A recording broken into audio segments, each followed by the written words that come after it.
Olá, seja bem-vindo a mais um encontro da Educação Especial na perspectiva da educação inclusiva. Meu nome é Thaís Luz e esse é o meu sinal. Hoje estamos dando início a mais uma temática. Vamos falar um pouco sobre memória. Deixa eu voltar, ele está passando rápido.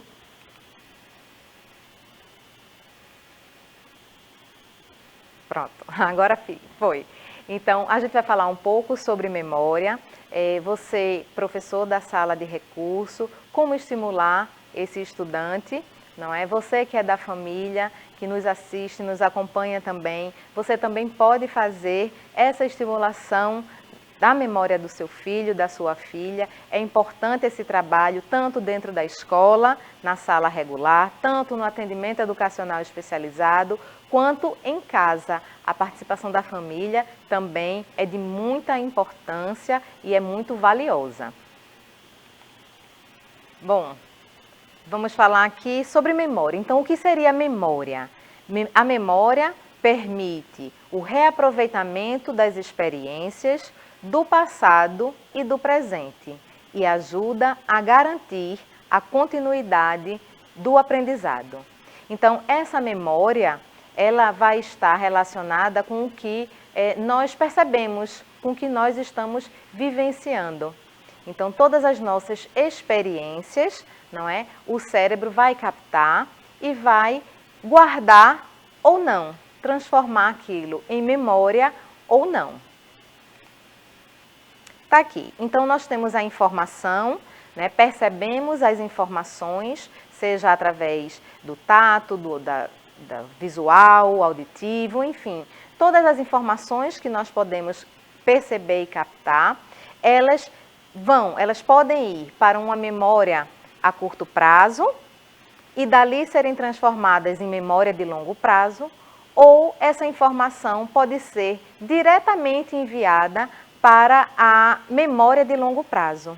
E qual vai ser a diferença dessa informação? Como é que eu vou saber qual é a informação que vai estar a curto prazo, vai ser guardada a longo prazo? Então, tudo isso depende do estímulo.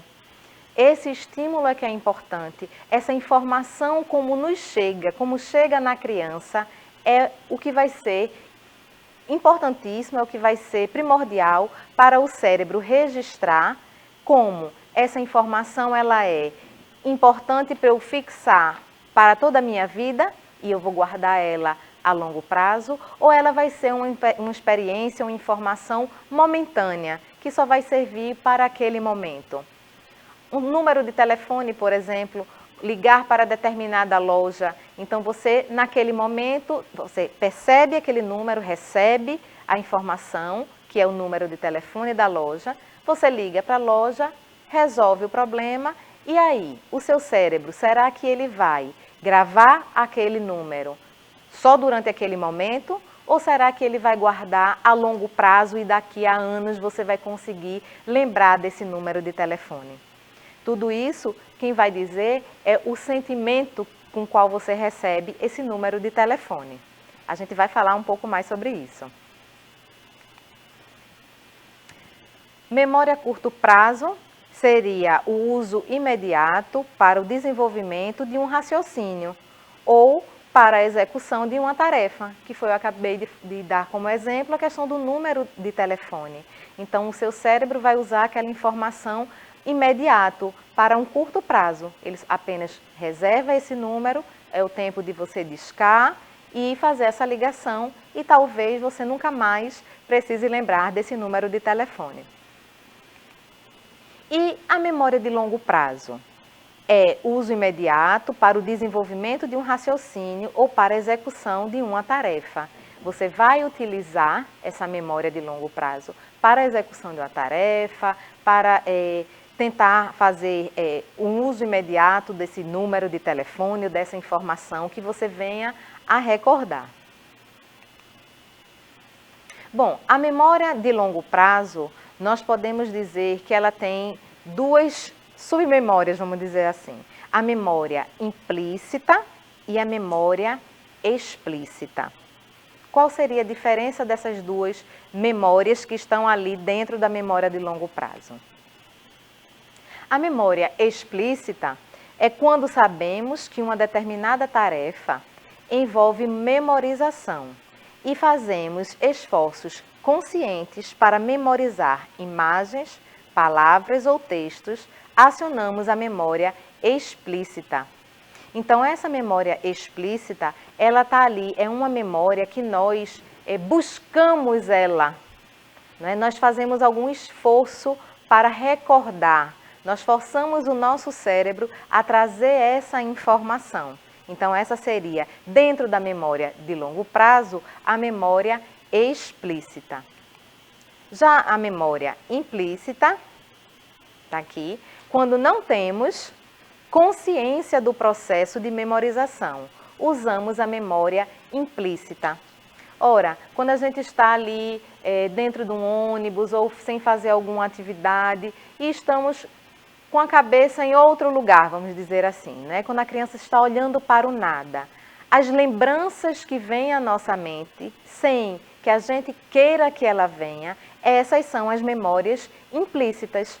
São memórias que nosso cérebro armazenou, que a gente não solicitou dele essa informação, mas que ele trouxe por algum motivo. Você passou por algum lugar que o seu cérebro tem aquilo, fez essa relação, não é, de um cachorro pequeno. Então, em algum momento da sua vida que você tenha passado por um cachorro também parecido, você teve alguma experiência e o seu cérebro ele traz essa experiência, essa informação de volta. Então, dentro da memória de longo prazo está a memória implícita, é aquela que vem sem que a gente necessariamente esteja solicitando lembrar. Então, é importante você, professor da sala de recurso, você, professor da sala regular, entender esse processo de memorização. Como acontece a memorização nas pessoas, nas crianças, nos seus estudantes. Esse processo vai fazer toda a diferença no seu trabalho. Então, resumidamente, nós temos que a memória de longo prazo, ela tem ali dentro dela mais duas caixinhas, a memória implícita e a memória explícita. A memória implícita, que é a memória automática, aquela que vem sem ser solicitada. Já a memória explícita é aquela que o professor, que a criança, que nós procuramos, pedimos ao cérebro para trazer essa informação de volta. Deixa eu ver onde foi que eu coloquei a minha caneta. E aí o cérebro vai fazendo todo o seu passo a passo até você lembrar onde deixou aquela caneta. Então isso nós fazemos de maneira automática, sem conhecer esse processo. As crianças também fazem, todos fazemos. Mas é importante quando a gente trabalha com crianças com deficiência, nós professores entendermos esse passo a passo, esse funcionamento.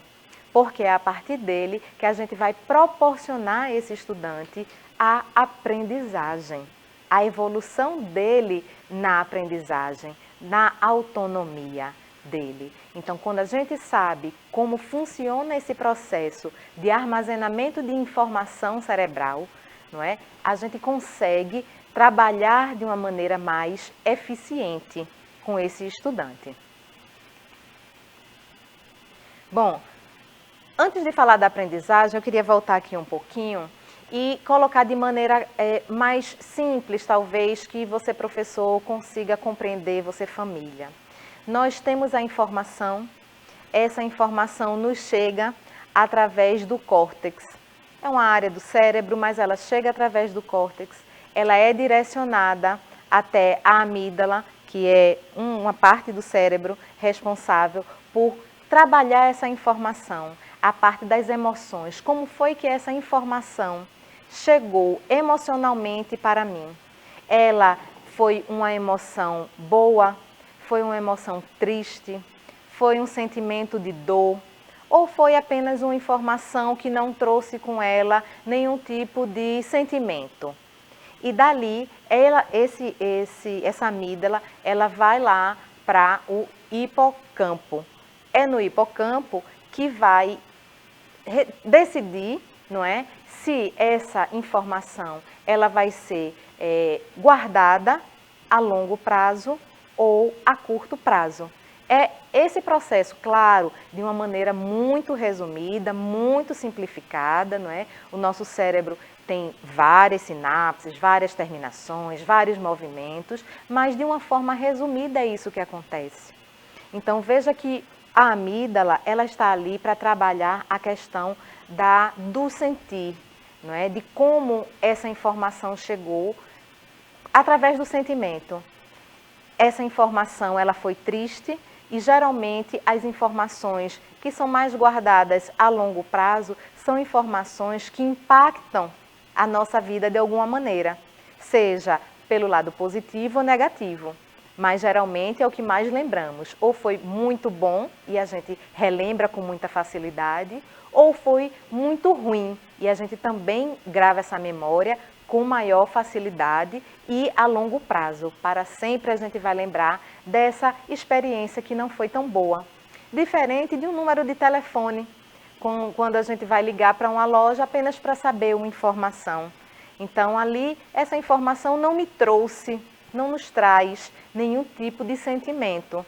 Então, rapidamente, o cérebro cuida de esquecer, de colocá-la ali guardada na caixinha de curto prazo e daqui a pouco nós não lembramos mais. Mas perceba a diferença se eu estiver com um problema muito sério e essa loja, eu tenho que resolver algum problema que comprei e que não foi resolvido. Então, ela vem agregada a um sentimento que não é bom, não é? Então,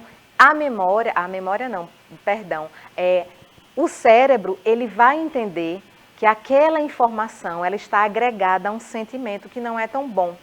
E é mais fácil você guardar essa informação, guardar esse número de telefone, porque aquilo provocou você de alguma maneira, nesse caso, negativamente. E daqui a 6 meses, 1 ano, você vai contar para alguém que ligou para aquela loja, que foi mal atendido, que precisou de alguma informação e não lhe passaram. Então, veja como o cérebro trabalha. Vamos passar para as nossas crianças, no nosso atendimento. Essa criança, ela chega e vai receber uma atividade que não lhe cause nenhum tipo de sensação. Uma atividade, vamos dizer, aguada, sem graça.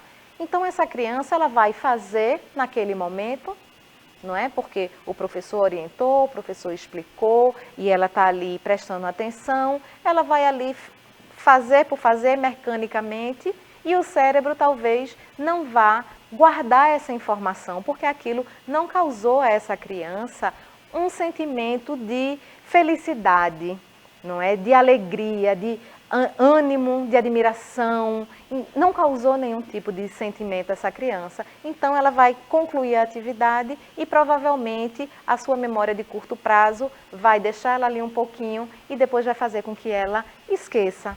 Então, professor, a importância da seleção desse material.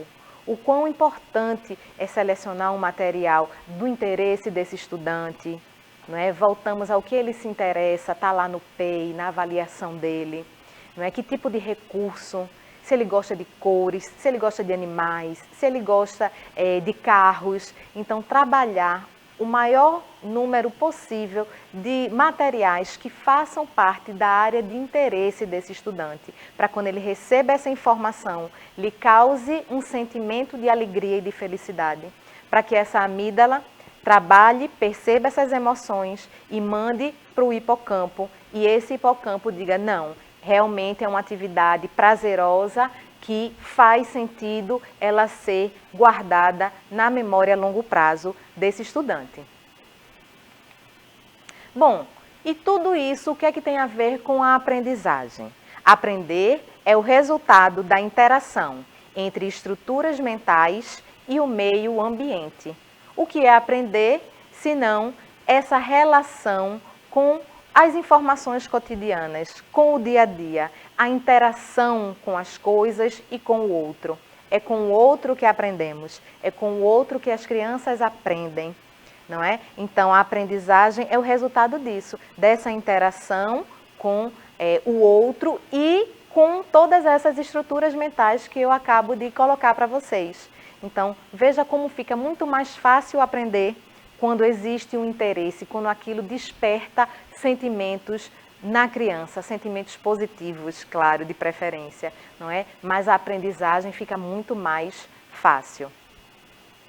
Aprendizagem e memória resultam em modificações no comportamento da interação do indivíduo com o ambiente, evidenciando que ele é capaz de aprender, pois adquire informações e de memorizar, pois retém essas informações. Está aí, o aprendizado é resultado disso, dessa informação, da memorização, não é? E da mudança de comportamento. Se eu mudei o comportamento por uma informação que eu percebi, que foi trabalhado, que foi guardado no meu cérebro, na minha memória, então eu mudo o meu comportamento.